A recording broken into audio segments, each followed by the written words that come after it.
everybody always want to go back for the Jakutsk? How you get so big into food of this kind?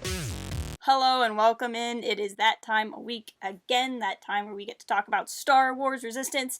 We are on Season 2, I think it's Episode 4, Hunt on Celsor 3, and this was kind of what I figured we were going to get in the last episode review. I noted that we were on the snow moon, but we hadn't seen all of the stuff from the trailer from the snow moon, so we went right back next in the next episode.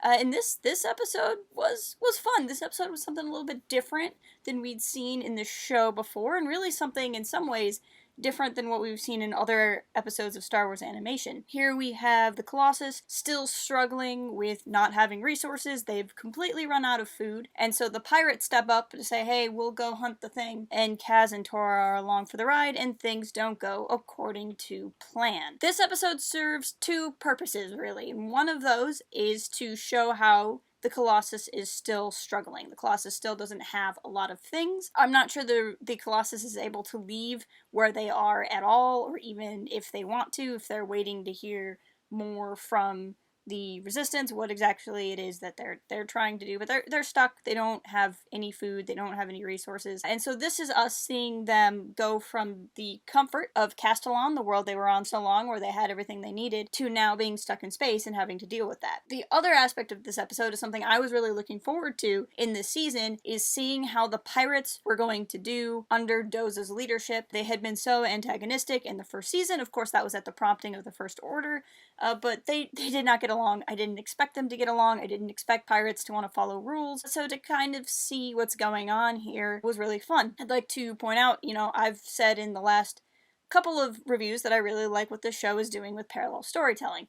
It's been between Kaz and Tam, and I really like that. And not having Tam, not having Imperials in this episode was, it was missed. If I had any critique or any negative thing to say about this episode, it was that I wanted to see Tam, but I also understand there's only so much of Tam you can show. There's only so much of her story where she can be trapped before it's like, okay, Tam, you have to get out of there.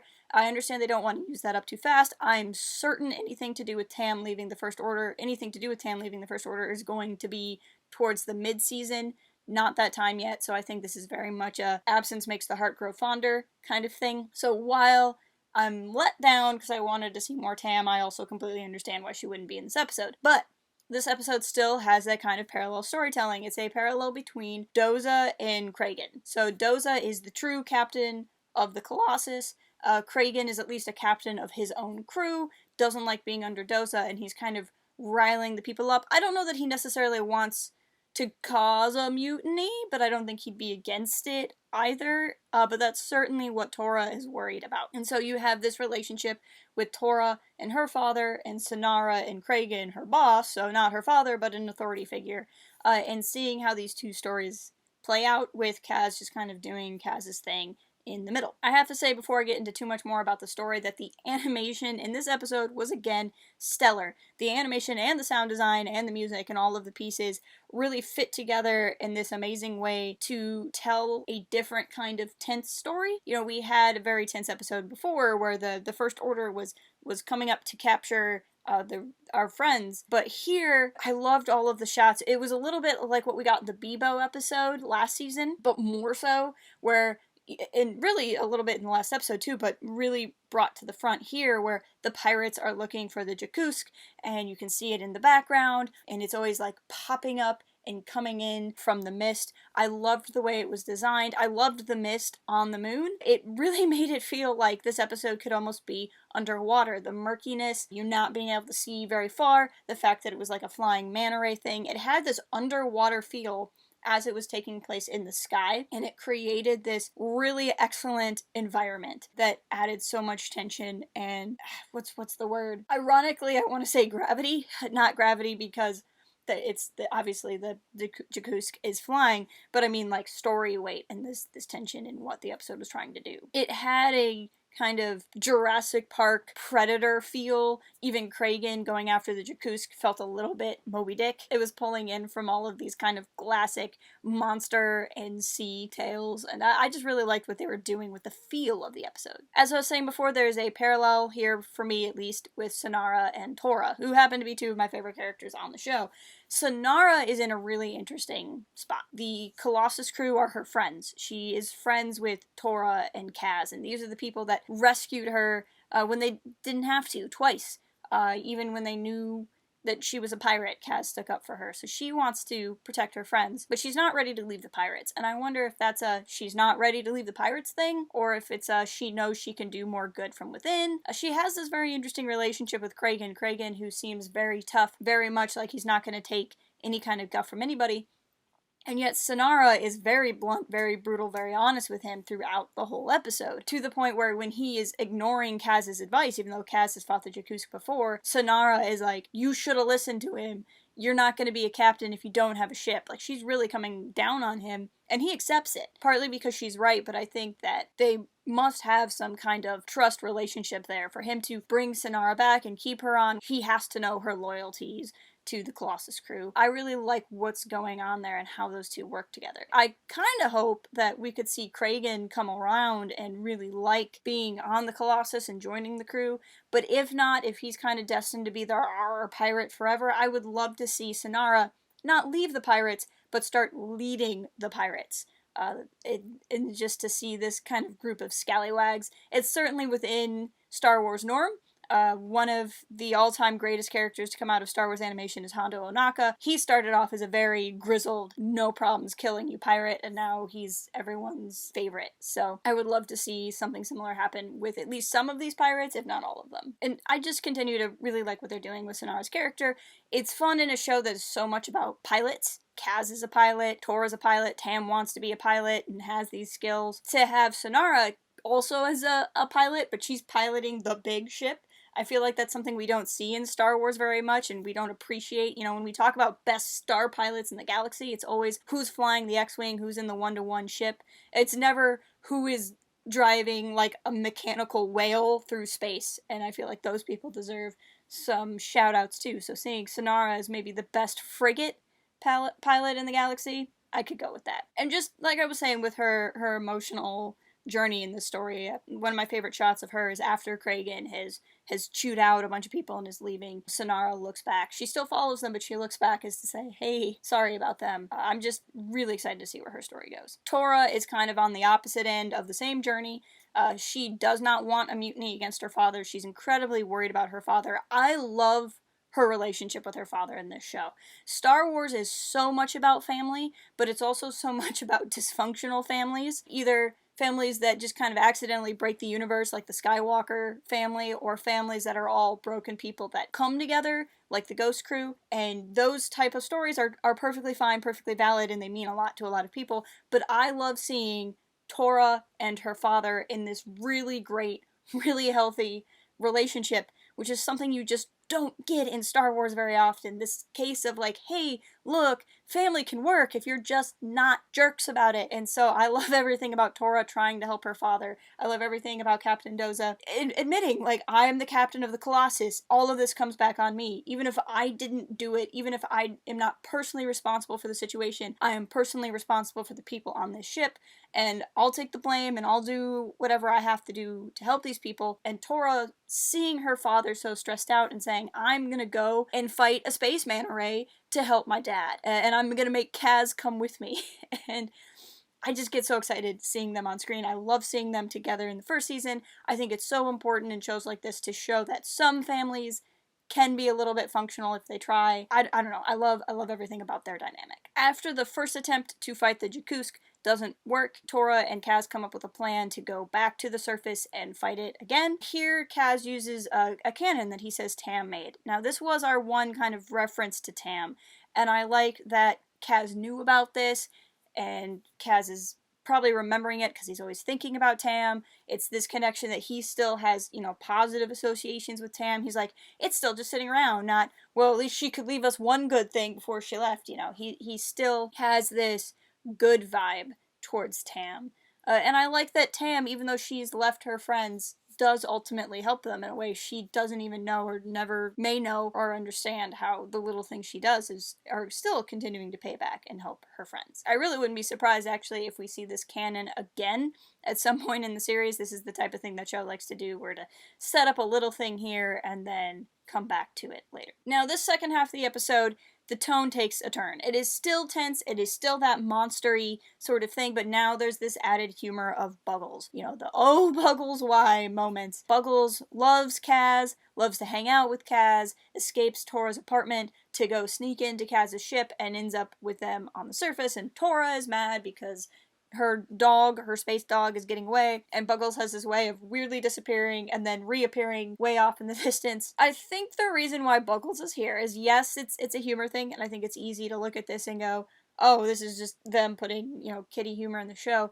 To me, what Buggles going along does is to put this hunt in context. See, hunts in Star Wars language are not often a positive thing. If we look throughout Star Wars animation, if you go back to the Star Wars The Clone Wars, there is the Clone Wars episodes, I believe it's season 3, where Ahsoka and Chewbacca are taken and hunted by a group of Transdoshans. You have the hunt for the Zillo Beast from season 2 of Clone Wars, where the Zillo started as this beast, this monster, and then we found out it was more sentient than we're used to. More recently, I've read the Charles Soule Vader comics, and there's a part there where Tarkin hunts for Vader, certainly in the Tarkin novel. Tarkin does a lot of hunting. Hunting in Star Wars is often a bad guy thing or a bounty hunter thing. It's not this our heroes go out and shoot an animal thing. It's just not usually done in Star Wars, largely because you understand your core audience for Star Wars starts as children. Even if there's so many people who watch Star Wars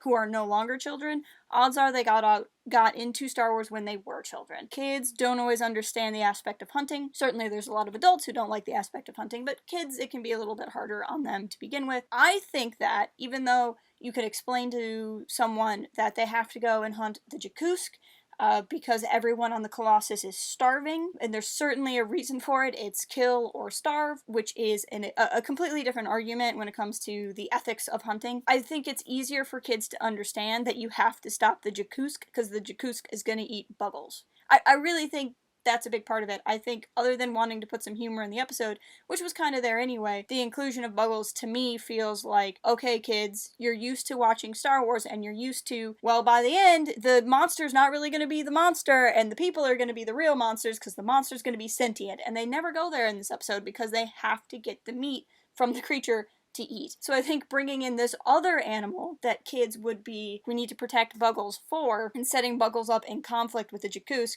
is just a way to make it easier for kids when they eventually succeed in hunting the Jakkusk. That's what it felt like to me. And that's not good or bad. I like Buggles. I mean, his face is kind of nightmare fuel, but in a good way. He reminds me a lot of, like, Pugs, the type of dog that's just so ugly they're adorable. Buggles doesn't bother me. I love the way, like, he bounces when he walks, and I think he's a fun inclusion and kind of an interesting way to add another tension to it, but I really do think he's just added for the kids to be able to process, we are hunting an animal, because that is just so contrary to most of Star Wars language. I mean, really, unless it's something like, Rancor from Return of the Jedi, Rathars in Force Awakens, like, sometimes there are these bad creatures, but more often than not, especially in Star Wars animation shows versus the movies, it doesn't go that way. But personally, I'm happy to see Buggles. I love that Buggles seems to really love Kaz. I think that's kind of a cute thing. Anytime you have best friends where the dog loves the best friend, I think that's great. I also love at the end, Kaz has that really terrible pun, and Torra just rolls her eyes like, I'm so over your humor. Like, I love the dynamic between Kaz and Torra. A few other character shout-outs. It's hard to talk about this episode without talking about Anzi. Anzi leaving is the big push. Like, not even just we're out of food, the push is Aunt Z is leaving. And I think her leaving more than any other character leaving the Colossus is a big deal, because Aunt Z is so much the heart and soul of the Colossus. Her getting captured in the first season was a big deal to a lot of people, and it was a sign that nobody was safe. She's just here trying to feed everybody, even if she's no nonsense about it. I felt a little bit bad that she was the one that tried to leave, but she is so no nonsense and so practical. It did make sense that she'd be the one who was like, hey, I need to run a business. I'm gonna go hang out over here. And I think it has to be her, or else you're not as worried it's maybe Flix and Orca would be the only other characters that you would care that much about from the kind of denizens of the Colossus leaving.